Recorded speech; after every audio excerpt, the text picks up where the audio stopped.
논정의 수사학입니다. 근대 수사학의 주류는 문체의 수사학이지만 논정의 수사학이 새롭게 등장해서 전통 수사학이 원래 가졌던 그 수사학의 특성, 그러니까 종합학문, 기초공통학문이라는 그 5개 영역을 다 포괄하는 의사소통 이론이라는 측면에서 새로운 현대수사학의 흐름을 열었다는 것이고요. 그것이 이제 이 책 전체의 문제의식이기도 하고 이 단원의 문제의식 중에 하나입니다.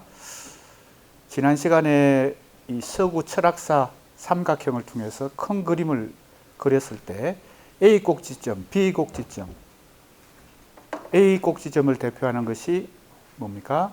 데카르트라면 B 꼭지점을 대표하는 게 해체주의, 데리다. 그러면 이제 이 양자 대결 사이에서 C 꼭지점이 만들어지게 되고 그것을 그 중에 하나가 현대 수사학의 논정의 수사학이다. 이렇게 이제 큰 그림을 그릴 수 있었습니다. 그런데 이 1958년 지금 여기 나오죠. 이 페렐만과 티테카가 쓴 신수사학이라는 책이 일종의 가지고 있는 큰 그림을 그리면 데카르트와 구별된다는 겁니다. 이게 A 꼭지점이죠. 데카르트가 도대체 무엇을 남겼길래 데카르트로부터 기인하는 여기 이성이 있죠.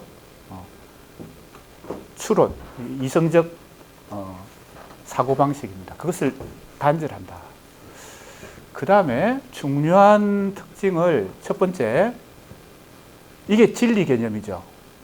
척도가 추론, 즉 논정의 논리적 사고 혹은 설득을 실천하는 데 있어서의 기준이 영원히 현존한다. 이 말이 뭐예요? 본질이다. 시간을 초월한다. 이게 뭐예요? 데카르트가 생각했던 주체가, 인간이 이성을 가짐으로 해서 도달할 수 있다고 생각한 그 진리. 그 진리는 시간과 장소 혹은 상황에 따라 달라지는 것이 아니라 영원불변한 진리, 객관적 진리, 유일한 진리, 이런 개념의 진리였기 때문에 이걸 다른 말로 해서 영원히 현존하는 본질, 이 말이 데카르트적 진리 개념입니다. 그래서 이성으로부터도 단절하고 데카르트적 진리로부터도 단절한다. 이것이 첫 번째 이 신수사학의 첫 번째 원리다. 그죠? 두 번째는 뭡니까? 논정 봅시다. 첫째, 그 다음에 그 진리는 절대 진리라고 간단히 요약할 수 있는데 절대 진리로부터 거리를 두니까 그러나 뭐예요? 참된 지식의 중요한 특징이 지지를 얻는 것이다. 이 말은 뭐예요? 다른 사람들이라고 하는 것은 논정 행위의 목표는 말하는 사람에게 있지 않고 다른 사람, 즉 듣는 사람의 지지를 얻는 것이다. 이 말을 잘 알아야 논정의 수사학이 왜 설득의 수사학이고 수사학이라는 학문이 데카르트가 추구했던 그런 어떤 학문의 차원과 달리 실용적인 학문인가. 수사학은 굉장히 실용적인 학문이고 논정의 수사학, 설득의 수사학은 그 중에서도 더 실용적인 학문이죠. 그래서 내가 이 수사학을 현실 속에서 가장 첨예하게 수사학이 실천되고 있는 장소가 바로 법정, 그러니까 법이 집행되고 있는 장소. 지금 탄핵 정국에서 헌법재판소를 생각하면 되고요. 그 다음에 정치 연설, 법정 연설을 생각해 보면 됩니다. 이 말이 뭘까요? 청중에 기초한다는 것은 화자가 아니라 청자가 듣는 사람이 진리의 기준을 갖고 있다는 겁니다. 판단하는 사람, 판정하는 사람은 주장하는 사람의 주장을 다 듣고 최종 판결을 하는 것은 법관들이죠. 헌법재판소의 재판관들이 기소인과 피고소인의 주장들을 다 듣고 어떻게 해요? 판결을 합니다. 그것도 정도의 차이래. 여기서 절대 진리가 있다면, 그죠? 100% 찬성이 나오거나 100% 거짓이 나올 텐데, 참 거짓이 명확할 텐데, 이 말이 뭐예요? 바로 그래서 청중이 더 중요하다. 화자보다 청자가 중요하다라는 이론이 이 데카르트로부터 시작된 근대 모든 지식체계 학문에 반기를 드는 셈이죠. 그 원리로 따지면. 자, 그래서 청중 이론이 등장하고, 청중의 지지는 둘째, 청중의 지지는 정도의 차이다. 지금 헌법재판소의 판결도 100% 이렇게 나오지는 않습니다. 그죠? 기각, 각하, 인용, 이것이 다 나누어지죠. 정도의 차이로 나타난다. 그래서 이제 데카르트적 네 가지 개념이 있었죠. 다시 그림을 그려보면 좋겠는데, 첫 번째, 이성, 주체, 진리. 마지막에 뭐예요? 진보. 이 네 가지가 데카르트적 사고 방식의 가장 원리가 되는데, 그것을 정면 공격한 것이 해체주의, 데리다. 그 선배가 누구라고요? 니체도 있었고 하이데거도 있었다. 데리다로 대표되는. 그러면 데리다는 어떻게 표시할 수 있을까요? 이성을 부정하고, 그 다음 두 번째 주체를 부정하고, 세 번째 진리도 부정하고, 진보도, 인간의 역사가 진보가 아니라고 생각합니다. 그럼 다 XXXX예요. 그럼 C의 지점에 있는 것은 A, 데카르트와도 거리를 두고 해체주의하고도 거리를 두니까 이 C의 이 흐름이 지금 계속 이어지고 있습니다. 뭐 이후에?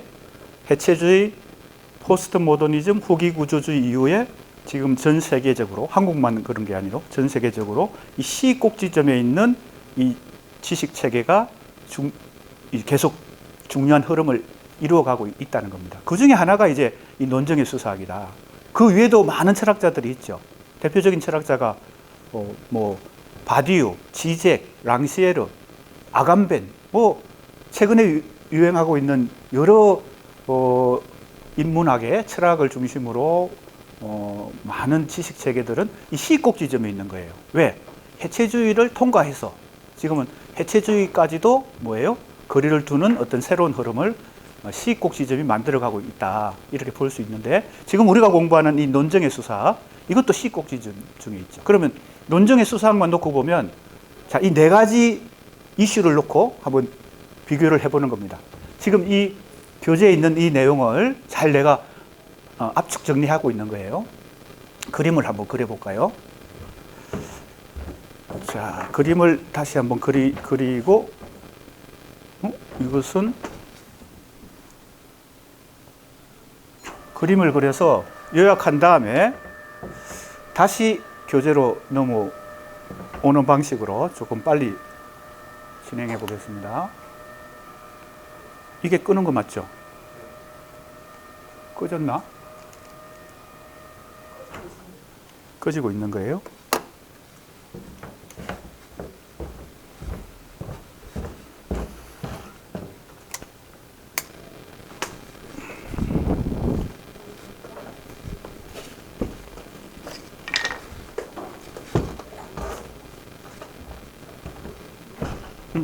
꺼지고 있는데, 꺼지고 있네요.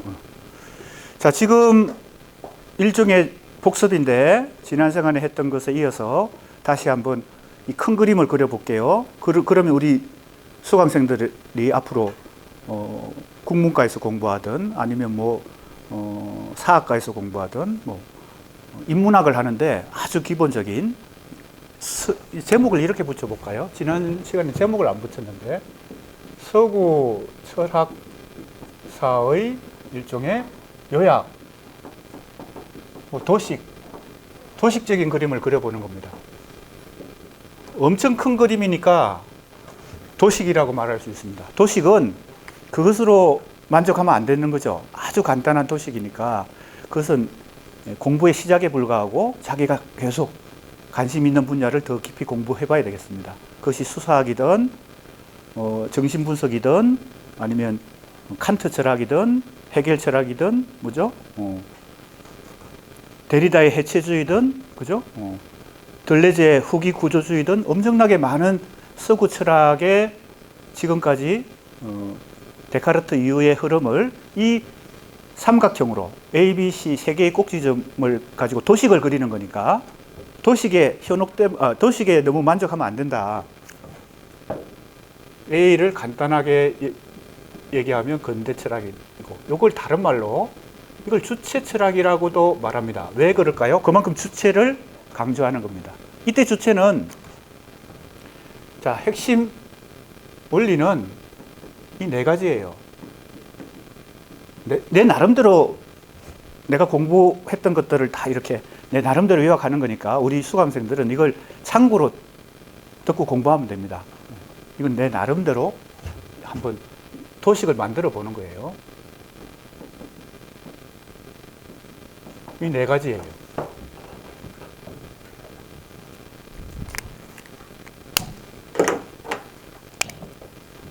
이 대표 선수는 데카르트고 칸트, 헤겔에서 완성을 이룬다.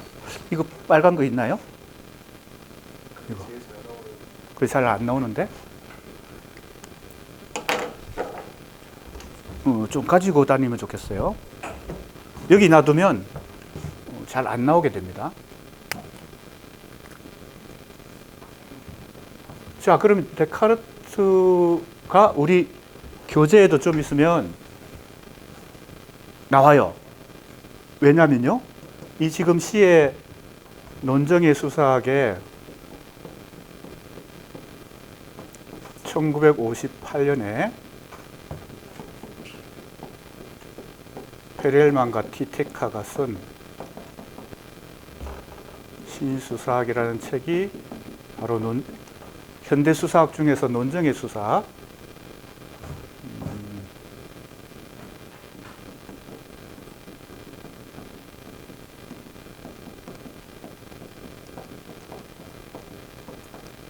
이 문체의 수사학이 주류를 이루고 오랫동안, 그죠? 수사학이 전통 수사학, 고전주의 수사학, 근대 수사학, 현대 수사학으로 내려오면서 주네트가 말한 것처럼 줄어드는 수사학 속에서 이것이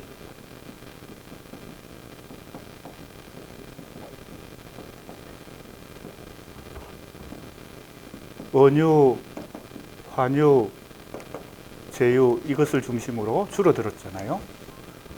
이것은 텍스트를 그 언어를 수사학적으로 꼼꼼하게 분석하는 거니까 문학 연구하는 것과도 상당히 유사합니다. 텍스트를 분석하는 거예요. 우리도 시집을 읽고 분석하거나 소설을 읽고 분석하거나 이게 문학 연구에 굉장히 중심을 이루고 있죠. 텍스트 분석이. 그것과 수사학에서는 이 문체의 수사학과 상당히 유사합니다. 왜?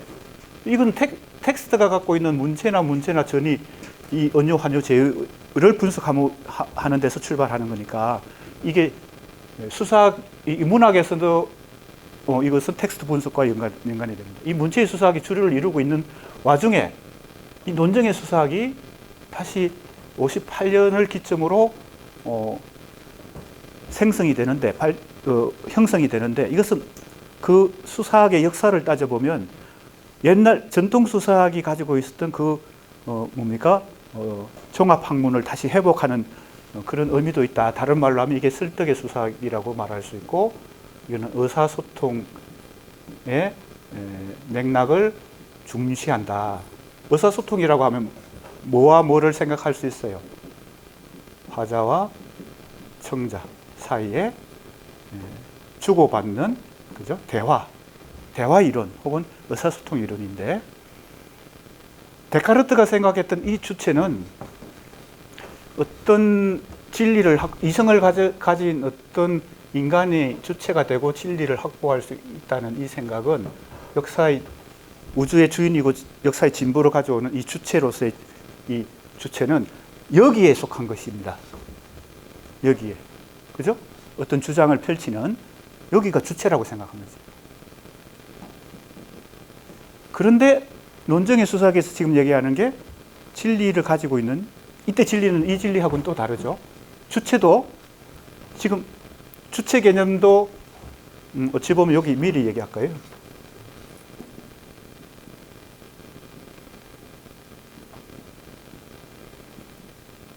진보에 대해서는 잘 모르겠지만 여기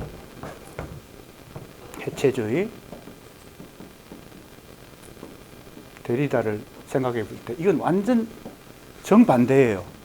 이걸 해체하려고 했으니까.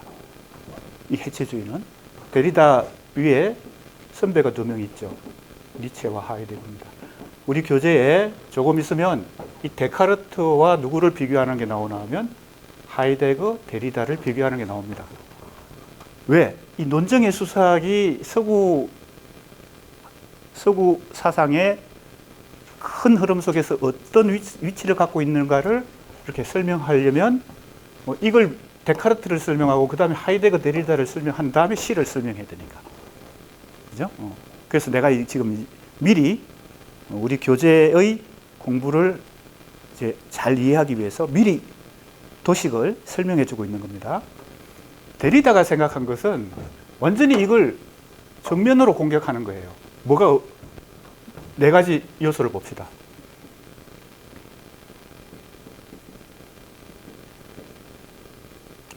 이 진보라고 하는 것은 일종의 역사관이죠. 시간의식이죠. 시간 개념입니다. 인류가 역사를 계속 전개해 나가면서 진보한다, 즉 발전한다.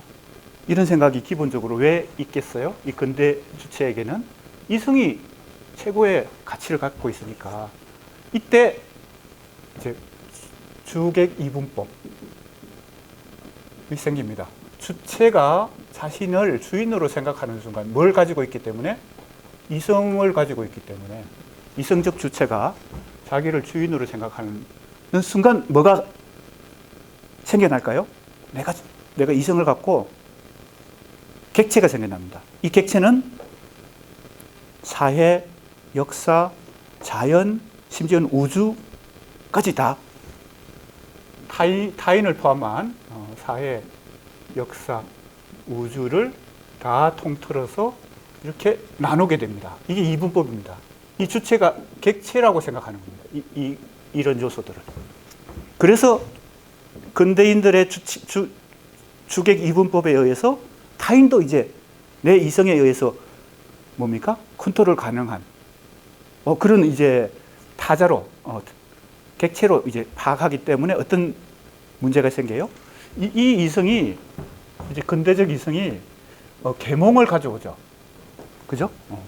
신화나 미신이나 불합리한 어떤 세계관으로부터 벗어나서 이 합리적인 이성을 통해 가지고 계몽을 하게 되는 그것이 이제 바로 이 데카르트로부터 시작해서 해결에 이르는 이 근대 철학의 중요한 인류에게 공헌한 중요한 역할이라고 할 수 있죠. 계몽이라 그걸 이제 계몽이라고 합니다.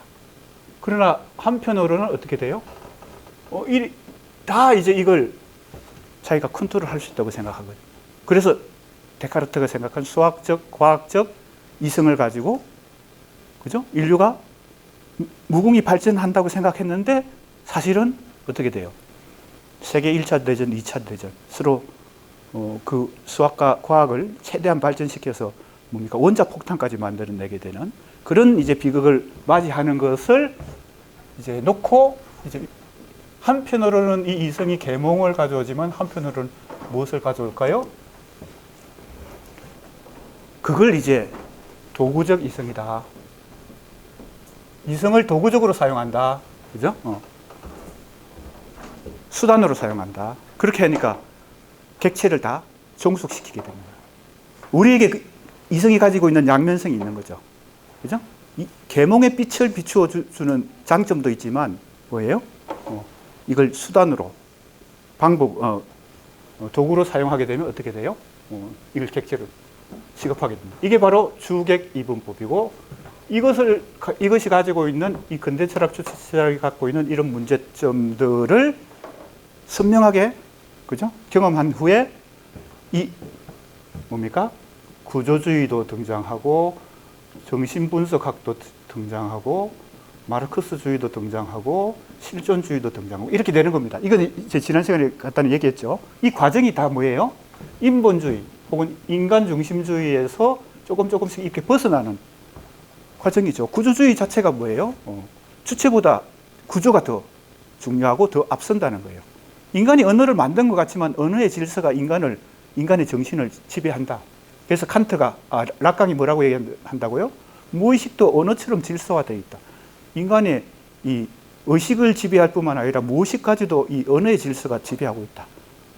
그죠? 뭐 그 얘기도 다 여기 큰 틀에서 보면, 큰 그림에서 보면 이 A로부터 벗어나는 과정이고 요것이 이제 다 현대 철학의 흐름이고 그 과정에서 가장 강력한 부정을 이것에 대해서 부정한 사람이 니체, 하이데거, 데리다다. 그럼 이성을 부정하겠지, 당연히. 주체도 없다고 생각하겠지. 그래서 이제 이 해체주의와 함께 결이 같은 건 아닙니다. 결은 다른데 이 해체주의와 함께 후기 구조주의, 이 구조주의 이후에 다시 후기 구조주의가 등장하고 그 다음에 모더니즘 이후에 포스트 모더니즘이 등장하거든요. 이런 흐름하고 해체주의가 같이 한 20, 30년 지금 전 세계를 쓰나미처럼 휩쓸고 갔죠. 우리 한국의 학계, 지식계에도 이 해체주의와 후기 구조주의, 포스트 모더니즘의 열풍이 1990년대부터 후반부터 지금 2020년이니까 2010년까지는 상당히 강하게 흐름을 이루었던 것 같아요. 2000년대로 2010 그리고 지금은 이제 이 C로 많이 이동했죠. 그래서 이제 C를 이해하기 위해서는 A도 이해하고 B도 이해해야 C를 이해한다. 이 진리도 이제 진리 대신에 절대 진리가 아닌 상대적 진리, 절대 진리는 아니고 상대적 진리밖에 없다라고 생각하죠. 진부도 역시 아니겠지. 자, 그러면 C에 해당되는 이제 논증의 수사학 위에도 많다 그랬죠. 지난 시간에 잠깐 설명했는데 바울의 성경의 인물, 바울의 사상을 연구한 사람들이 데리다까지 포함해서 그 원조는 발트 벤야민에서 힌트를 얻어가지고 데리다, 아까 얘기했던 바디우, 지젝, 아감벤 이 많은 현대 철학자들이 이 바울에 관심을 갖고 연구를 한 이유가 뭘까요? 물론 신학적으로 연구한 건 아니고 철학적으로 연구했겠죠. 그러니까 이제 그 맥락은 다르지만 왜 그랬을까요? 바로 바울은 유대교를 기독교로, 다른 말로 하면 한 민족의 종교를 보편 종교로 전 세계인의 공통 분모, 보편성이라고 하는 걸 자꾸 찾는 과정에서 이 바울을 관심을 갖게 되는 거죠. 종교의 측면에서 가톨릭이라고 하는 그 개념 자체가 보편적이다 이런 뜻이죠. 가톨릭, 보편적이다. 그러고 나서 이제 종교개혁이 일어나면서 뭡니까? 신교가 나타나고 이렇게 하는데 이게 다 뭐예요? 이렇게 진리, 절대 진리가 아니라 상대적 진리, 주체도 부정하고 이성도 부정하는 이런 흐름이, 즉 B에 해당되는 흐름이 해체주의, 후기구조주의, 포스트 모더니즘이 가진 이 진리 없음이라고 하는 이 개념이 보편을 부정하는 것이거든요. 그죠? 개별만 있을 뿐이지, 특수만 있을 뿐이지 보편이라는 건 없다는 거죠. 이게 해체주의의 가장 중요한 생각이죠. 그러니까 절대 진리를 이제 부정한다는 것이죠. 그러니까 다시 이 C로 이동하는 과정에서 이 바울이 가지고 있는 이 종교의 면에서 보편주의를 추구했다는 것이 굉장히 중요하게 이 현대 철학자들에게 다 바울을 관심을 가지고 연구하게 된 이유가 됩니다. 자, 그러면 이때 이 이성을 긍정한다. 이 네 가지만 놓고, 네 가지 관점만 놓고 비교를 해보는 겁니다. 주체를 긍정한다. 그러나 진리는 절대 진리가 아니다. 아까 이 얘기했던 이거죠. 주체가 없다고 생각하지 않습니다. 주체가 있는데 그 주체는 오히려 이 화자가 아니라 청자에게다. 이게 바로 논정의 수사학의 핵심 뭐라고 할까요? 관점이다. 그래서 이성의 수사학이라는 이 책을 제가 번역한 것인데 오늘 가져와 봤어요.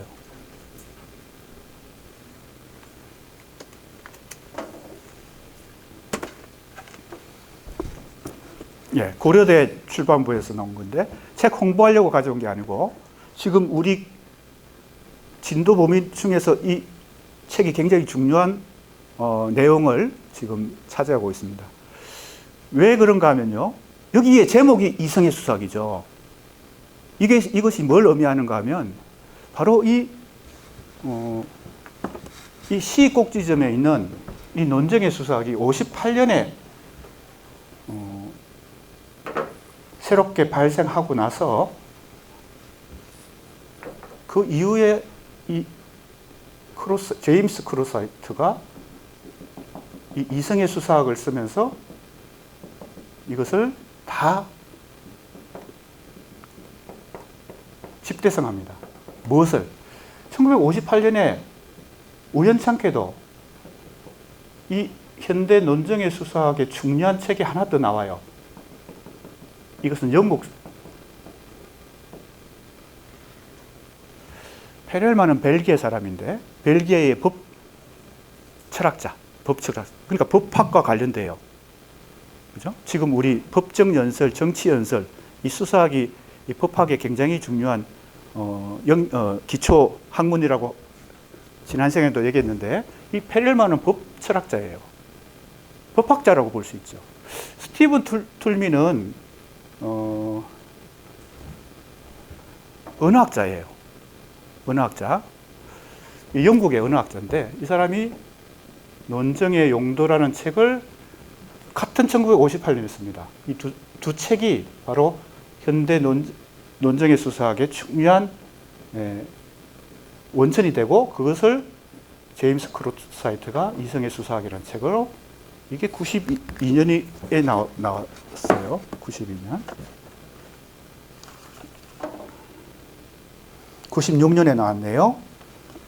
번역은 2001년에 고려대 출판부에서 2001년에 번역서가 나왔는데 96년에 상당히 이 시간이 많이 흘렀죠. 그동안에 58년에 나온 이 업적들을 다 그 이후에 또 많은 이 논정 이론의 법칙들을 다 종합해서 이 두 권만 한 게 아니고 다 종합해서 제임스 크로사이트가 이성의 수사학이라는 책을 내놓으해서 집대성합니다. 요 영역을 현대 수사학 중에서 논정의 수사학을 이게 설득의 수사학이고 지금 우리가 언론을 통해서 가장 많이 접하고 있고 초미의 관심사인 탄핵 정국에서 헌법재판소에서 일어나는 그 법정 연설들을 생각해 보면 법정에서 주장하는 거, 그죠? 이게 선명하게 이 논정의 수사학이 선명하게 거기서 지금 현실 속에서 지금 진행되고 있다 이렇게 볼 수 있습니다. 자, 그래서 이 정도 큰 틀에서 정리하고 이제 교재로 들어가면 다시 이제 이해하기가 좀 편합니다. 자, 그러면 이성의 수사할 때 이 이성은 다시 이성을 존중한다는 거니까 A에서 B로 갔다가 C로 왔으니까요. 이 이성은 이때 부정당했던 이성을 다시 회복하는 의미가 있긴 하지만 이때 이 이성은 데카르트적 이성이 아니겠죠. 이 이성은 절대 이성입니다. 헤겔이 역사의 흐름까지도 이성으로 파악했기 때문에 절대 이성이라고 하는 걸 역사의 흐름의 하나의 원리로 삼았는데 이 이성과 다른 이성이에요. 이 주체도 이 주체하고 다릅니다. 아까 얘기했죠? 핵심적으로 말하는 사람이 주체가 아니라 듣는 사람이 주체라는 거예요. 지금 법정 연설에서 바로 그게 잘 나타난다고 아까 예를 들었잖아요. 정치 연설에서 어떻게 잘 나타날까요? 정치 연설에서. 유권자들이 표를 던짐에 따라서 정도의 차이에 의해서 판가름이 납니다. 누가 출마하든, 대통령 출마하든, 국회의원 출마하든. 그게 다 현실에서는 인간의 이 설득과 논정의 이 언어 행위는 말하는 사람이 결정권을 갖는 게 아니라 듣는 사람이 결정권을 갖는다. 그것이 정치 연설에서는 선거에서 가장 잘 나타나고요. 법정 연설에서는 재판에서 가장 잘 나타납니다. 그죠? 그래서 이 주체도 이 개념과 다릅니다. 진리 개념도 물론 이 진리가 절대 진리가 없다는 것이니까 대신에 무슨 개념이 나올까요? 주장과 주장 사이에 합의에 도달하는 것을 이 진리 개념 대신에 제시합니다. 논정의 수사학에서는요. 왜? 기준이 정도의 차이에 의해서 판가름 나기 때문에 합의에 도달하느냐 못하느냐 이것이 진리 대신에 새로운 척도로 나타납니다. 자, 그러면 어느 정도는 큰 틀의 설명은 한 것 같은데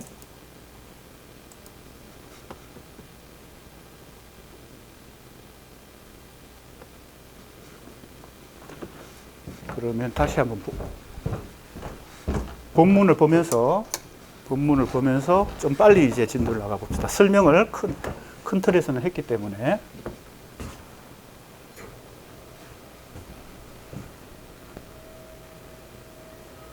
아까 내가 바울의 보편주의 종교, 그죠? 그걸 예를 들었을 때 보편이란 개념이 나왔잖아요. 그 보편이란 개념도 지금 진리 개념을 대신하는 개념 중에 하나입니다. 이제 청중 이론에서 카인 페렐만과 티테카의 신수사학의 핵심 개념 중에 하나가 청중 이론인데, 즉 주장하는 사람이 아니라 듣는 사람이 판단한다는 것인데, 그때 이 청중의 종류도 특정 청중이 있고 보편 청중이 있어요. 지금 우리가 재판을 하던 뭡니까? 아까 얘기했던 정치권에서는, 정치 영역에서는 선거, 법의 영역에서는 재판인데, 그 법정인데, 거기서 이제 청중이 최종 판결을 할 때 이게 보편성을 획득해야 되잖아요. 안 그러면 지금 다 불만을 가지는 이 사람들이 많아지면은 그 권위가 흔들리잖아요. 그래서 보편적인 판단, 그죠? 에 도달하기 위해서 이 청중을 어떻게 구성해야 되겠어요?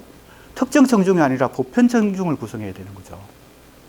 무슨 얘기인지 알겠습니까? 예, 선거도 마찬가지고. 그래서 선거에서 유권자들을 어떻게 구성하느냐가 굉장히 중요하고, 그게 특정 청중이 돼버리면 문제가 발생하죠. 법정에서도 이 청중을 보편 청중으로 구성하는 것이 굉장히 중요하게 되는 것이죠. 그래서 지금 헌법재판소의 재판관 구성이 최대 9명인데 그 3명을 누가 추천하는가 이런 것도 굉장히 원칙에 해당되죠. 그것이 보편 청중을 구성하기 위한 것입니다. 그러니까 지금 데카르트가 수학적 과학적으로 생각한 그 이성 주체 진리라고 하는 것이 이제 데리다 B에 의해서 부정당하고 나서 그 대안으로, 왜냐하면 그것은 상대적 진리, 상대주의에 너무 극단적으로 흐르니까 모든 학문과 지식이 A도 옳고 B도 옳고 C도 옳으면 어떻게 돼요? 이건 토론도 필요 없고 뭐 이렇게 논의도 필요 없죠. 재판도 필요 없죠. 그러니까 C라고 하는 것은 어떻게 보면 A와 B 사이에 대안을 마련하는 것인데 그 중에 하나가 이제 이 논정의 수사학이다. 이렇게 생각하면 되고, 그래서 이 보편이라는 개념, 그리고 합의라는 개념, 이런 것이 뭘 대신한다고요? 데카르트적 진리를 대신한다. 데리다의 진리 없음을 대신한다. 극단과 극단이죠. 데카르트의 진리는 절대 진리고 데리다는 완전 진리가 없다는 거예요. 그죠?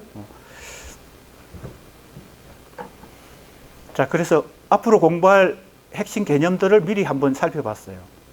보편이라는 개념, 합의라는 개념, 그리고 왜 논정의 수사학에서는 이성을 다시 존중하지만 데카르트적 이성과 다르고, 주체도 다시 회복하려고 하지만, 왜? 주체까지 다 깡그리 부정한 것이 해체주의니까 주체를 다시 회복하려고 하지만 그 주체는 데카르트가 생각한 그 말하는 주체가 아니라 듣는 주체다, 이렇게 되는 것이고, 상당히 달라진다는 겁니다. 자, 그래서 지금 우리가 공부하던 곳으로 다시 돌아왔어요.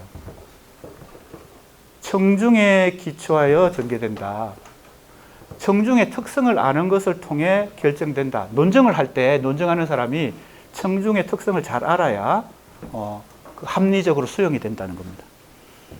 계속 내가 지금 정치 현실과 법정 현실을 예를 자꾸 들 거예요. 왜냐하면 가장 그것이 잘 나타나는, 선명하게 나타나는 현장이 법과 정치이기 때문에요.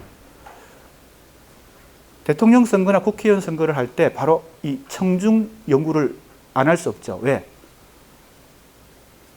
출마한 사람, 참모들이 유권자 분석을 자꾸 해야 되죠. 연령대별로. 20, 30대가 어떤 정책을 지지하느냐. 그리고 남녀, 그죠? 젠더에 따라서 어떤 정책을 더 지지하느냐. 그죠? 그리고 지역에 따라서. 이걸 유권자 분석이라고 하는데, 지금 이 논증의 수사학, 페렐만의 용어로 따지면 이게 청중 분석이에요. 그래서 청중에 기초하기 때문에 청중의 특성을 잘 알아야 되겠죠. 그래야 좋은 정책을 제시해서 득표를 많이 할 수 있겠죠. 청중의 지지는 정도의 차이다. 이것도 이미 얘기했던 것이고요. 참 거짓의 판단 기준을 포기한다. 이거 우리가 기존에 그 지식과 학문의 이 뭡니까? 기준에는 이게 못마땅해요. 왜? 불투명하니까. 데카르트는 선명하잖아요. 참 거짓이 그 자체로. 그 언어를 말할 때 그 언어 자체가 참 거짓이 분명하게 나타나요. 데카르트의 그 진리 개념에 따르면요. 그런데 이 논증의 수사학은 이것도 정도의 차이고, 그죠? 진리가 있긴 하는데, 진리가 이렇게 정도의 차이에 의해서, 그리고 청중에 의해서, 그리고 어떻게 돼요? 참 거짓의 판단 기준조차 없다. 이렇게 되니까 완전히 데카르트적 지식 체계에 우리는 익숙하기 때문에 굉장히 이게 불만스러워요. 예, 불투명하니까. 그러나 현실에서 언어를 사용하는 인간의 이 모든 판단은 이 실용 학문인 수사학이 조금 더 뭡니까? 실체에 가까이 다가간다는 겁니다. 논증에는 더 나은 논증과 덜 나은 논증이 있을 뿐이다. 지금 우리가 수사학 자체 공부도 논증의 수사학을 공부하는 것도 중요하지만 이걸 자꾸 문학에 접목시키고 문학과 융합해야 되잖아요. 문학을 연구하는 것도 어찌 보면 데카르트적 진리가 아니라 이런 수사학의 어떤 개념에 가까울 수도 있다. 그리고 우리가 이제 지금 계속 공부하고 있는 구조주의라든지 또 정신분석학이라든지 데카르트적 주체, 이성, 진리 개념과는 조금씩 거리를 두고 있는 그런 학문들인데, 그 학문들을 지금 공부하면서 뭐예요? 계속 문학 비평, 문학 연구와 접목시켜 보잖아요. 문학 연구를 하고 문학 비평을 하는 것은 지금 바로 A 꼭지점의 지식 체계를 가지고 문학을 연구하거나 비평하는 것보다는 그 B로 이동하는 과정에서 구조주의라든지 그죠? 소시러, 야콥슨, 그죠? 프로이트, 락강, 많은 사람들 우리가 공부하고 있는데 그것이 오히려 더 적절할 수도 있죠. 정신분석학이 오히려 문학 연구하는 데는 데카르트적 그런 철학보다 정신분석학의 그 내용이 문학이나 예술을 연구하거나 비평하는 데 더 유용할 수 있죠. 왜? 데카르트적 이성주체 진리는 투명한 이성에 근거해서 수학적, 과학적 진리에 도달하는 것인데, 문학과 예술을 연구하는 이 문학 비평이나 예술 비평은, 문학이나 예술은 오히려 그 이성도 작용하지만 비이성, 의식도 작용하지만 무의식도 작용하기 때문에 문학 창작이나 예술 창작에는 그것은 그러한 문학과 예술을 비평하는 입장에서도 그러한 정신 분석이 오히려 무의식의 영역까지 분석을 해낼 수 있기 때문에, 실제로 시인들의 시집을 읽어보면요, 의식으로만 명확하게 진리를 표현하는 게 아니죠. 그 안에는 명확하게 의미로 해석할 수 없는 불투명한 어떤 무의식의 내면적인 꿈의 어떤 장면들을 그려내기도 하죠. 그런 것을 보면 지금 우리가 왜 A와 B와 C를 같이 지금 비교하면서 공부할 필요가 있는지, 그리고 지금 이번 학기에 엄청나게 많은 여러 이론과 개념들을 이렇게 조금씩 맛을 보고 있는데 왜 이게 필요한가? 문학과 예술을 연구하고 비평하는데 어떻게든 활용하고 도움을 받기 위해서 그런 것이니까 이 큰 그림을 잘 생각을 해보세요. 그리고 수사학도, 문체의 수사학도 문학 연구에 필요하고 논증의 수사학도 필요할 수 있습니다. 그죠? 문체의 수사학은 아까도 얘기했지만 텍스트 자체를 꼼꼼하게 그 문체와 비유, 언유, 환유, 제유 이런 것을 분석하는 데에는 문체의 수사학이 굉장히 유용하고, 그것이 텍스트가 만들어지는 과정에서 어떻게 이때 화자는 문학에서 따지면 시인이나 작가죠. 청자는 누굴까요? 비평가나 독자, 화자와 청자의 관계에서 어떻게 의사소통이 일어나는가.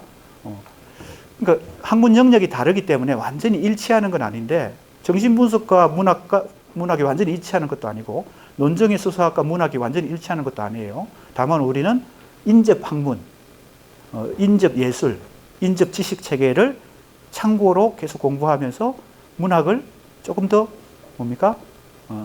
입체적이고 심층적으로 연구하고 비평할 수 있는 어떤 참고사항을 계속 만드는 것뿐이죠. 그래서 더 나은 것이 있고 덜 나은 것이 있을 뿐이다 정도의 차이라는 것이고요. 더 설득적인가, 그래서 이제 논증의 수사학은 설득의 수사학입니다. 헌법재판관들을 설득시켜야 되잖아요. 그죠?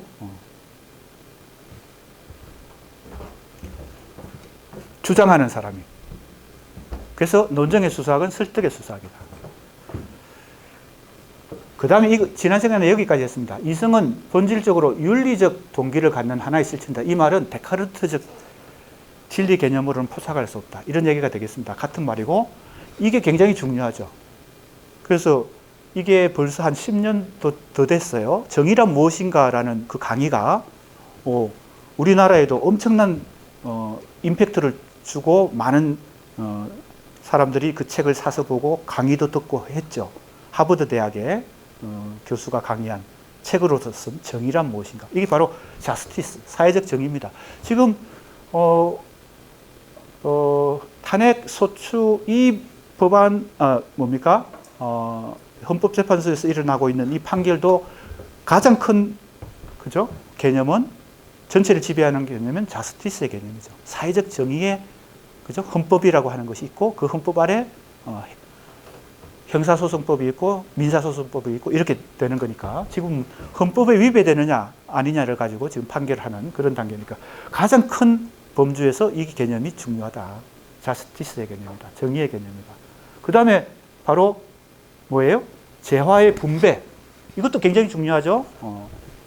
양극화 시대에 부자와 가난한 자의 이 재화의 분배, 이런 것, 자유와 권리 보호, 우리가 요즘 소수자 보호 그런 얘기들을 많이 하는데, 다 이렇게 논증의 수사학과 밀접한 관련을 갖는다, 이렇게 볼 수 있겠습니다. 자, 내가 그 ABC 삼각형을 통해서 다시 이제 지난 시간에 이어서 다시 한 번 더 복습을 한 이유는, 이제 이 이후에 바로 제임스 크로스화이트의 이 생각을 우리가 더 잘 이해하기 위해서 그렇습니다.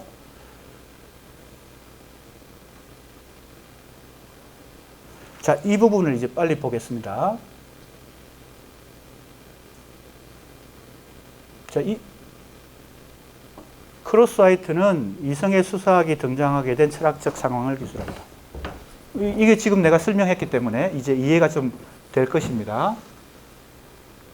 이게 논증의 수사학이라고 보면 돼요. 책 제목이 이 제임스 크루스하이트가 자신의 책 제목을 이성의 수사기로 붙였기 때문에 A 꼭지점에서 B 꼭지점을 거쳐서 C 꼭지점으로 오게 된 그 얘기를 한다고 보면 됩니다. 내가 미리 설명을 했어요. 보세요. 그 다음에 데카르트가 방법이라고 말한 것은 간단히 얘기하면 여기 지식을 통해 주체와 객체 사이의 간극을 메운다. 이런 말이 나오죠. 여기 주체, 객체가 나옵니다. 주체가 이성을 가지고 자기가 주인이라고 생각하면 객체가 발생하죠. 그것은 외부에 있는 타인을 포함한 모든 현실이 다 객체가 되는 거예요. 그걸 자기가 이성으로 뭘 할 수 있다고요? 이해하고 파악하고 장악할 수 있다. 파악한다는 말이 뭐예요? 파악한다. 거머쥔다는 뜻이죠. 거머쥔다. 그죠? 영어로 도구리로 보면 거머쥔다. 그러니까 이제 그 이성을 가지고 거머쥘 수 있다. 즉 파악할 수 있다. 그게 바로 주체와 객체 사이의 일치를 통해서 거기에 도달하는 것이 바로 방법이에요. 이러한 전통에서 방법은 언어의 문제와 독립적으로 간주되며, 이 말은 뭘까요? 언어 문제가 이제 여기서 등장하고, 데카르트 사유의 근대적 방법에 대해서 하이데거가 뭐예요? 비판을 하는 그 맥락까지 나오죠. 하이데거, 자, 데카르트와 하이데거 나왔어요. 그리고 하이데거의 뭐예요? 존재와 시간이 나오고, 여기 핵심 개념 세계 내 존재가 나오죠. 세계 내 존재. 여기 스크린을 다시 이동시키는데 시간이 걸리기 때문에 요 빈 공간을 활용해서 지금 요 핵심 개념, 하이데거의 핵심 개념, 세계 내 존재에 대해서 간단히 설명하겠습니다. 그리고 이제 그 다음 데리다가 나오는데,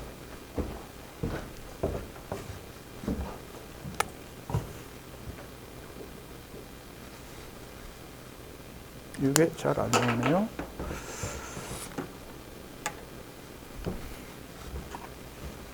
지금 A와 B 사이에서 비교를 하면 됩니다. A 꼭지점에서 데카르트와 B 꼭지점의 하이데거, 이제 데리다, 이렇게 이제 비교를 해볼 텐데요. 가장 핵심적인 개념만 가지고 아주 도식적으로, 도식이란 것은 요약해서, 아까 데카르트가 주체가 객체를 다 파악하고 이해하고, 여기에 지식이라고 하는 것이 나오고, 지식이 체계가 만들어지면 진리에 도달한다고 생각했는데, 이 진리에 도달하는 과정에서 이 언어가 작용하고, 그래서 이렇게 쓸까요? 언어가 작용하고 진리에 도달하는데, 이 언어의 역할을 생각해 보세요. 이미 주체는 자기의 이성을 가지고 객체를 파악하고 지식 체계를 만들기 때문에, 학문을 만들고 지식 체계를 만들기 때문에, 이 언어는 단순히 방법일 뿐이고 이게 일종의 도구에 속하는 거죠. 언어가 특별히 역할을 하는 게 아니에요. 이미 나는 주체가 이성을 가지고 객체를 파악했어요. 그것을 옮겨 놓는 거, 번역하는 거, 아니면 기술하는 거, 언어. 근데 하이데거가 주체란 말을 그래서 안 씁니다. 세계 내 존재라고 하는데, 이제 그림을 그리면, 도식적으로 그림을 그리면 이렇게 되는 거죠. 자인이라고 불어로 썼겠죠. 하이데거 독일 사람이니까. 이게 이제 존재라고 번역할 수 있는데, 세계 내라는 말이 중요해요. 그리고 이걸 없는 말을 만들었기 때문에 이렇게 중간에 하이픈을 넣어요. 세계 내 존재.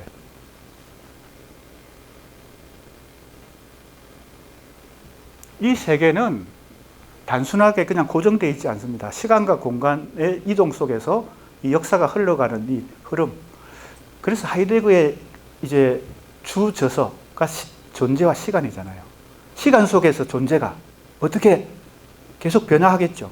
그 변화의 원동력이 되는 것, 동인이 되는 것은 이 세계입니다. 시간성과 공간성 속에서 계속 이동해요. 이 세계는 변화되는 것입니다. 세계 내 존재라는 것은 존재가 먼저 앞선다고 생각한 것이죠. 데카르트는 존재가 먼저 있고 그 다음에 객체가 자동으로 발생하죠. 그만큼 이성을 가진 존재를 아주 높이 평가한 거예요. 우리는 다 이성적 주체이기 때문에 그 주체가 세계의 원리예요. 근대적 주체는 그 정도로 강력한 위상을 가진 것입니다. 그런데 하이데거가 이 데카르트적 이 주체관에 안티를 걸죠. 주체라고 하는 건 존재일 뿐이다. 그리고 그것은 세계 내 존재라는 말은 세계에 의해서 이게 먼저 있고 이것이 형성된다는 거죠. 시간에 따라서, 공간에 따라서. 조선시대에 내가 산다면 나는 어떤 세계관에 의해서 지배당했을까요? 왕조라고. 왕이, 그 다음에 귀족이 있고, 양반이 있고, 그 계급 제도라고 하는 세계관, 이데올로기 속에 사로잡혀서 살았겠죠. 그걸 완전히 초월해서 살기는 어렵겠죠. 그게 바로 공간이라고 하는, 시간과 공간이라고 하는 세계 속에서. 지금 내가 사회체제가 사회주의 국가다, 혹은 공산주의 국가다. 내가 남한에 살지 않고 북한에서 태어났다. 그럼 이 시간과 공간의 이 현실, 세계 제한에 의해서 내 사고방식과 세계관도 좌우되겠죠. 영향을 받겠죠. 이 세계에 의해서 상호작용하긴 하지만 존재가 세계에도 영향을 주고 세계가 존재에 영향을 주지만 이 개념 자체에서는 세계가 더 먼저 있다는 것입니다. 자, 그러니까 이 존재의 개념은 데카르트적 주체하고는 완전히 다른 어떤 개념으로 하이데거가 어떻게 보면 해체를 한 거예요. 해체란 말은 나중에 데리다가 사용하지만 하이데거는 이미 해체를 한 거죠. 그래서 이 핵심 개념을 잘 이해하면, 그럼 이제 언어라고 하는 것은 이 언어, 데카르트적 언어와 하이데거적 언어는 다릅니다. 이 언어는 이 존재가 사용하는, 즉 개인이 사용하는, 인간이 사용하는 언어는 이 세계에 의해서 형성된 거예요. 세계 내 존재니까. 내가 지금 프랑스에서 태어났다면 내가 불어를 자연스럽게 사용하면서 살았겠지. 내가 지금 대한민국에서 태어났기 때문에 한국어를 지금 자연스럽게 사용하는 것도 이 언어가 결과물이지. 그러나 아주 여기서 복잡합니다. 언어는 존재의 집인데 하이데거가 그렇게 유명한 말을 하죠. 이 언어는 세계가 존재의 입을 빌려서 세계가 자기의 비밀을 얘기한다는 거예요. 완전히 분리된 건 아닙니다. 세계와 존재가 상호작용하고 있고 존재와 언어도 상호작용하고 있어서 하이데거가 말하는 이 언어는 세계가 자신의 목소리를 존재의 목소리를 빌려서 자기 비밀을 얘기한다는 겁니다. 이걸 적용해 보세요. 우리 문학에다가. 그죠? 서정주가 시를 썼다. 윤동주가 시를 썼다. 그것은 윤동주가 살았던 그 조지훈 시인이 시를 썼다. 그것은 조지훈 시인이 살았던 그 시간과 공간의, 그죠? 시대 정신과 세계의 현실이 조지훈이라는 시인 한 존재를 통해서 이 언어로 표출됐을 뿐이에요. 그래서 우리는 텍스트, 언어로 표현된 이 텍스트를 신비한 어떤 형상물로 이해하게 되죠. 하이데거식으로 생각하면요. 데카르트식으로 생각하면 아주 도구일 뿐인데 하이데거식으로 생각하면 세계 내 존재가, 그죠? 상호작용하면서 이 언어하고도 상호작용하기 때문에 결과물처럼 보이지만 이 언어는 누가 말하는 거예요? 세계가 말하는 거야. 시간이 말하는 것이고 공간이 말하는 것이고 특정한 시간과 특정한 공간이 말하는 것이니까 엄청나게 신비로운 거죠. 이 언어가. 그래서 우리가 시인의 시를 분석하고 비평을 하고 소설가의 소설을 분석하고 비평하는 것은 하이데거식의 언어관에 의하면 이런 역학관계 속에서 이 상호작용 속에서 지금 언어라고 하는 걸 분석하죠. 언어를 분석하면 이 세계의 비밀을 알 수 있죠. 그래서 언어를 잘 분석하면 그 언어를 사용한 이 존재의 내면 세계뿐만 아니고 그 존재의 내면을 만들어낸 세계의 목소리를 들을 수 있죠. 이렇게 이제 하이데거의 언어관이 만들어지게 됩니다. 자, 그 얘기가 지금 굉장히 압축되어서 서술되었기 때문에 보충 설명을 이렇게, 그리고 아주 쉽게 설명하지 않으면 그냥 교재만 읽으면 좀 이해하기 어려울 수 있어서 내가 지금 쉽게 설명을 한 것이에요. 보세요. 여기 세계 내 존재의 중심을 한번 봅시다. 이렇게 읽어볼게요. 그는 근대성의 주체, 객체, 존재론. 이게 주객 이분법이죠. 내가 이미 설명했어요. 이것을 무력화, 즉 무너뜨리기 위해, 다른 말로 하면 해체하기 위해 철학 이전의 경험 속에서 자신을 드러내는 존재를 세계내 존재, in der Welt sein. 그죠? 이게 이제 독일어 원어입니다. 사이에 하이픈을 다 넣었어요. 이게 자기가 만들어낸 일종의 하나의 신조어야, 신조어. 세계내 존재. 하이데거가 이때 세계라고 말했을 때 이 세계는 거미줄처럼 서로 얽혀있는 일종의 거미망이야. 네트워크야. 그냥 단순한 고정된 세계가 아니에요. 공간, 시간, 아까 내가 그렇게 설명했지만 이게 엄청나게 복잡하게 얽혀있는 것을 세계다 이렇게 설명했어요. 실체들 사이에 이러한 연관을, 지시 연관, 의미작용. 내가 이게 상호작용한다고 얘기했는데 이걸 상호작용한다는 말을 지시 연관이라는 말로 썼어요. 누가? 하이데거. 하이데거의 말이 지시 연관이에요. 그리고 의미작용. 이때 의미작용이 계속 일어나는 겁니다. 뭐와 뭐 사이에? 세계와 존재와 언어 사이에 의미작용이 계속 일어나. 그러면 뭐 조지훈 시인이나 윤동주 시인만 그럴까? 우리가 각자 다 존재인데, 현 존재들인데, 존재와 현 존재 이것도 나눕니다. 하이데거. 이거 더 설명을 하다가는 이제 하이데거 공부를 해야 되니까 그건 각자 하기로 하고, 존재와 현 존재라고 하는 이 개념 사이에서 우리는 다 현 존재인데, 현 존재 개별 모든 우리 수강생들 각자의 언어도 이 지시 연관 속에서, 이 의미작용 속에서 이 언어가 지금 작용하고 있는 거다. 이렇게 봐야 되겠죠. 그래서 지시 연관, 의미작용 이런 용어를 잘 이해해야 돼요. 따라서 자, 그다음 내가 설명한 부분을 교재에서는 뭐라고 얘기하는지 봅시다. 따라서 언어는 하나의 사물이 아니라, 언어가 단순히 하나의 사물이나 도구가 아니라는 겁니다. 그 자체가 세계의 열어 밝힌, 자, 요 용어입니다. 언어를 잘 분석하면 세계의 비밀이 열어 밝혀진다. 그러니까 김수영의 시 속에, 그죠? 그가 살았던 시대와 시간과 공간의 그 세계가 갖고 있던 비밀이 이 김수영의 언어를 통해서 열어서 밝혀주는. 은폐되어 있었는데, 숨겨 있었는데, 시인의 시를 통해서 열어 밝혀주죠. 그러니까 우리가 문학 연구하고 예술 비평하고 문학 비평하는 사람들은 이 하이데거의 언어관이 상당한 각성을 줍니다. 자, 그러니까 우리가 데카르트적 근대 철학, 주체 철학에서 벗어나는 이 많은 현대 철학의 움직임들이, 흐름들이 문학과 예술을 비평할 때 상당히 우리에게 도움을 줄 수 있다. 하이데거도 지금 사실은 그렇잖아요. 데카르트적 근대 철학에서 현대 철학으로 넘어오는 과정에서 뭔가 우리에게 문학 비평이나 예술 비평에 도움이 될 만한 얘기들을 합니다. 자, 그 다음에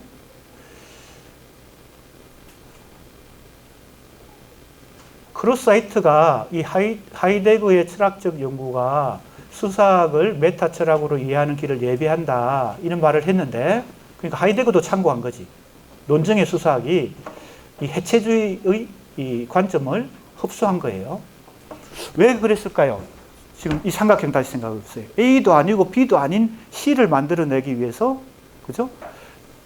A를 완전히 부정한 것은 B인데, A와도 거리를 두고 B와도 거리를 둬서 어느 정도 절충이란 말은 좀 이상하지만 제3의 대안을 마련하는 것 중에 하나가 논증의 수사이기 때문에, 그리고 또 많은 현대 철학자들이 이쪽에 C에서 제3의 대안을 마련하려고 하고 있기 때문에 그렇다는 겁니다.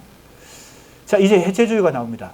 다시 이제 이 데카르트와 하이데거와 또 다른 데리다의 핵심 개념 하나를 생각해 보면 도대체 해체주의가 어떤 방식으로 지금 해체를 하고 있는지 알 수 있습니다. 자, 핵심 개념만 보겠습니다.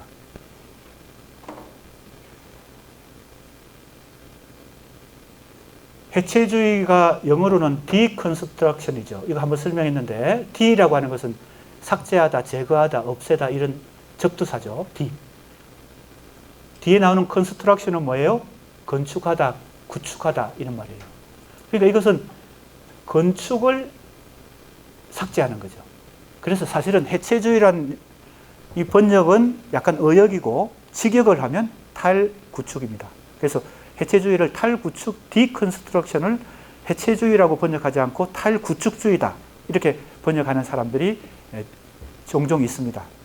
그게 더 정확한 번역인 것 같아요. 왜냐하면 이게 직역을 하면 D가 벗어난다, 삭제한다 이런 뜻이니까요.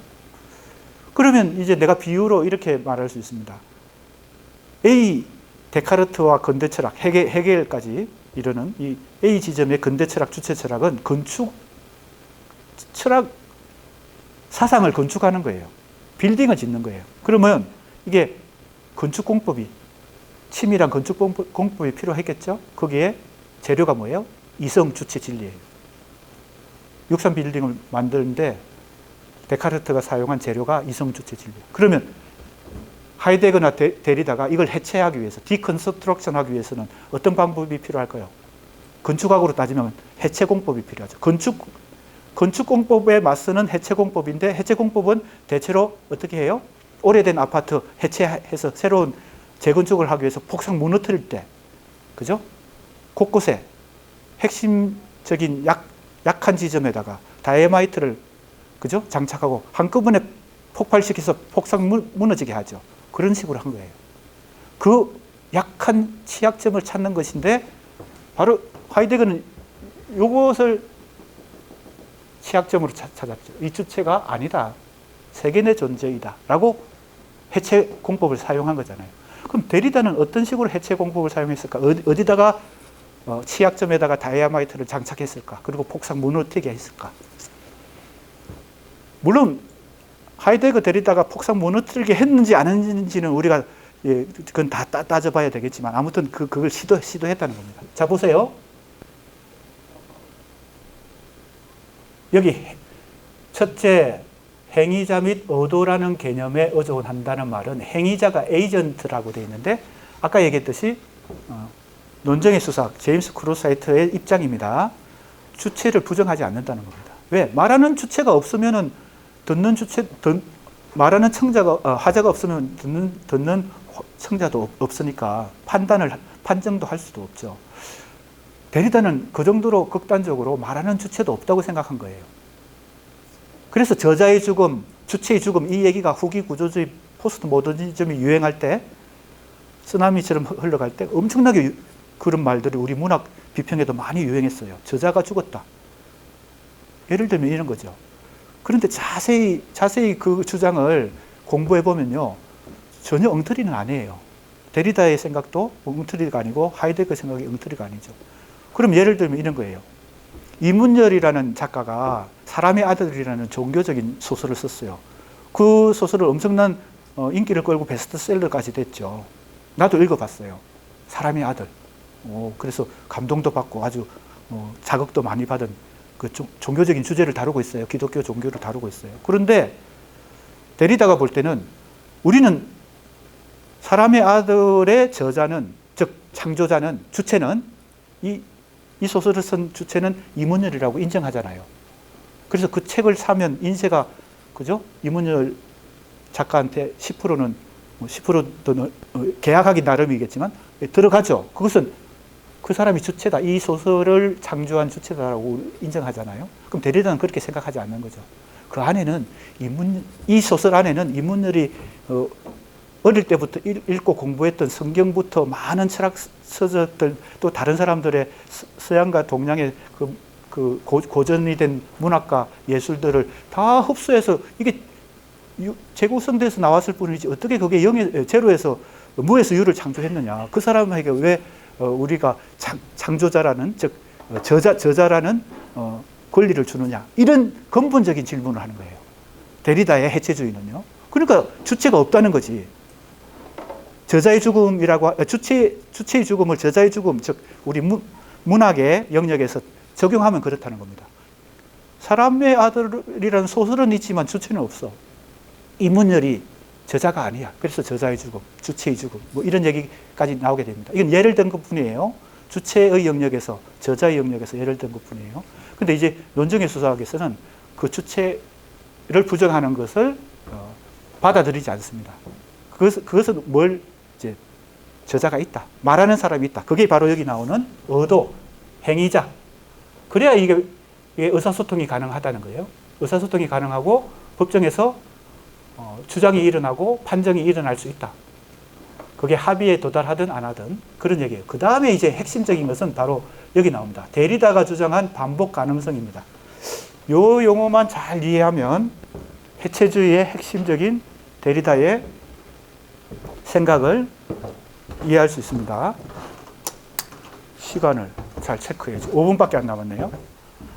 이게 우리 교재에는 반복 가능성이라고 이렇게 나오는데 이게 제임스 크루스화이트가 이렇게 표현한 거예요. 그런데 데리다의 철학을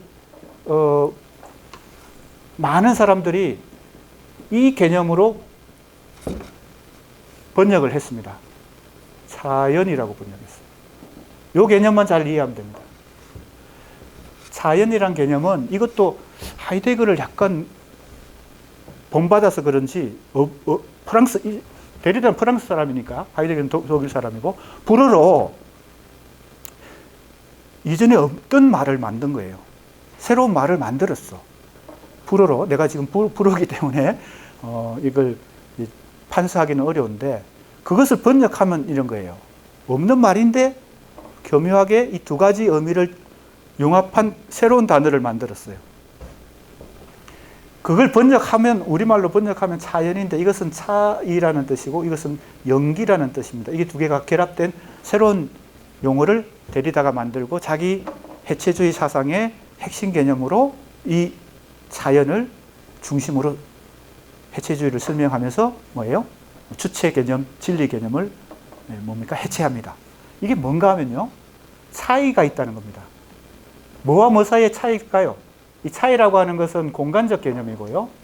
연기란 것은 시간적 개념이죠. 그러니까 공간적으로 차이를 만들면서 시간적으로 연기가 되니까 뭐와 뭐가 딱 일치하지 않는다. 즉 들어맞지 않는다는 뜻이에요. 이때 뭐와 뭘까요?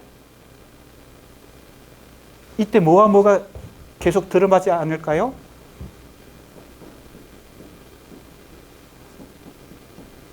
요 사이에. 자, 이게 우리 소시르 구조주의 언어학의 가장 기초 개념 중에 하나가 기피와 기이잖아요. 기피와 기이가 이 진리에 도달하려면, 보세요. 데카르트가 생각한 이 진리에 도달하려면 이 기와 기표가 딱 이 언어를 통해서 일치해야 이 진리에 도달할 거 아니에요. 의미와 표시가, 기표, 기가 딱 일치해야. 데카르트는 그렇게 생각한 거죠. 상당히 소박하게, 순수하게 생각한 거죠. 인간이 언어가 진리에 도달할 수 있다. 그때 언어는 기표와 기가 딱 정확하게 일치한다. 정확하게. 그러니까 한치 오차도 없이 진리에 도달하려면 기표와 기 사이에 빈틈이 있으면 안 되죠. 그런데 소시르가 약간 그걸 눈치챘어. 데리다처럼 극단적으로 생각하지 않았지만 아까 우리 예전에 공부했을 때 뭐예요? 이게 자의적 결합이라는 거예요. 자의적. 즉 필연적으로 기표와 기가 절대적으로 이렇게 결합되지 않는다. 그죠? 정답처럼 딱 고정되지 않는다. 이렇게 생각하고 자의적이다. 이렇게 얘기했을 때 소시르는 어느 정도는 이걸 눈치를 챘지만 그것을 크게 극단화해서 언어학을 발전시키지는 않았죠. 어느 정도는 그걸 인정하면서 기피와 기가 만난다는 그런 개념으로. 그런데 기피와 기가 아예 못 만난다는 거예요. 이게 계속 미끄러지고 딱딱 일치하지 않으니까 어떻게 진리에 도달하겠어요. 그것이 바로 차이를 가지고 연기되는, 그래서 뭐와 뭐 사이에, 기피와 기 사이에 이 일치가 불가능한 인간의 언어의 구조를 가지고 뭐예요? 해체를 하는 것이죠. 하이데거는 주체 개념을 해체했고 데리다는 뭐예요? 언어의 정확성, 언어의 기표와 기 사이의 일치, 그것이 일어나기 어렵다. 그게 이제 해체주의의 기본 개념으로 이 차연을 사용하게 되고, 그래서 끊임없이 반복할 수밖에 없다. 반복한다는 것은 기피와 기 사이에 계속 이 순환이 일어나면서 딱 일치하지 않으면서 미끄러지면서 겉돈다는 겁니다. 겉도는 거, 헛뜨는 공회전이 계속 일어날 뿐이지 일치하지 않는다. 이 말을 제임스 크루스화이트가 차연이란 말을 쓰지 않고 반복 가능성이라고 썼을 뿐이에요. 반복 가능성, 무엇이 계속 반복 가능하다는 거예요? 해석이 계속 반복 가능하다. 해석이. 왜냐하면 기표와 기가 딱 일치해 하면 한 번의 해석으로 그냥 끝나잖아요. 더 이상의 해석이 필요 없잖아. 그게 정답이니까. 더 이상은 반복할 필요가 없어. 해석을 반복할 필요가 없어. 그런데 영원히 해석을 반복할 가능성이 생긴다는 것은 깊이와 길이가 정확하게 일치하지 않는다는 그런 걸 전제로 하거든요. 그게 바로 차이언 개념에서 시작된 거예요. 여기서 출발해서 반복 가능성을 설명하고 있습니다. 그래서 우리 교재에서 나오는 이 반복 가능성은 제임스 크루스하이트가 데리다를 설명하면서 이 반복 가능성을 계속 설명하고 있습니다. 자, 오늘 나온 핵심 개념, 하이데거의 세계의 존재, 데리다의 차이언 혹은 반복 가능성. 이것이 어떻게 데카르트의 이성주체 진리 개념을 해체하고 있는지를 잘 이해하면 그 다음 단계는 이제 논증의 수사학을 조금 더 자세하게 공부할 단계로 넘어가는 거죠. 그래서 지금 내가 설명을 굉장히 좀 도식적이고 아주 간단하게 핵심을 요약해서 하고 있는데 이게 잘 이해가 안 되는 사람은 지금 동영상 찍고 있잖아요. 동영상을 유튜브에서 반복 가능하니까 반복 가능해요. 계속 이렇게 열람할 수 있어요. 복습을 해보기 바랍니다. 중간고사도 다가오고 있고 1차 과제도 이제 곧 있으니까. 자, 오늘 여기까지 하겠습니다.